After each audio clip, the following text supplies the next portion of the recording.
तुलसी माता की व्रत कथा।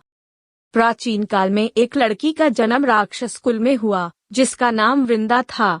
दैत्य राज काल में जैसे राक्षस परिवार में पैदा होने के बाद भी वृंदा भगवान विष्णु की पूजा करती थी।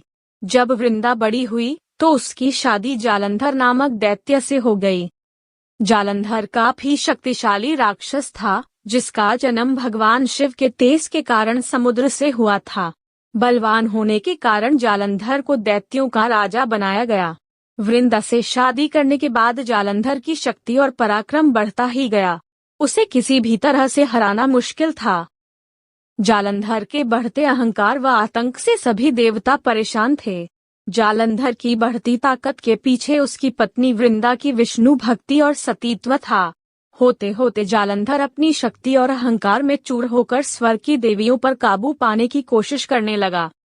इसी दौरान एक बार उसने माता लक्ष्मी को पाने का प्रयास किया, परंतु समुद्र से जन्म लेने के कारण माता लक्ष्मी ने उसे अपना भाई बना लिया। फिर उसकी नजर माता पार्वती पर गई और उन्हें पाने के लिए जालंधर ने मायाजाल बनाया। अपने मायाजाल से जालंधर ने शिव का रूप धारण किया और माता पार्वती के करीब जाने की कोशिश करने लगा।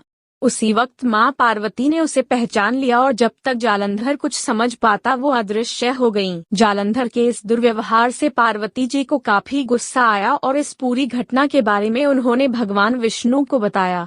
इधर जालंधर भगवान शिव से पार्वती जी को पाने के लिए कैलाश पर्वत पर युद्ध कर रहा था। तभी भगवान विष्णु ने जालंधर को सबक सिखाने की ठानी। सभी को पता था कि जालंधर अपनी पत्नी के पूजा पाठ और सतीत्व की वजह से ही अजय हुआ है। ऐसे में भगवान विष्णु ने जालंधर को हराने के लिए उसकी पत्नी का पतिव्रत धर्म भंग करने के लिए मायावी चाल चली। भगवान विष्णु एक साधु का रूप धारण करके वृंदा से वन में मिलने पहुँचे। उनके साथ दो मायावी राक्षस भी थे, जिन्हें देखते ही वृंदा डर गई। तभी भगवान विष्णु ने उन दोनों राक्षसों का वृंदा के सामने ही वध कर दिया। वृंदा ये देख समझ गई ये कोई आम व्यक्ति नहीं है। उसी पल वृंदा ने साधु से अपने पति के बारे में पूछा। साधु बने भगवान ने अपनी माया शक्ति से दो बंदर प्रकट किए। दोनों बंदरों के हाथों में जालंधर का सिर व धड़ था। ये देखते ही वृंदा बेहोश हो गई।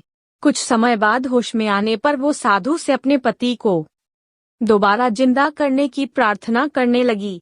वृंदा की विनती सुन उसके आंखों के सामने साधु ने अपनी माया से जालंधर के कटे हुए शरीर के हिस्सों को जोड़ दिया और स्वयं उस शरीर में समा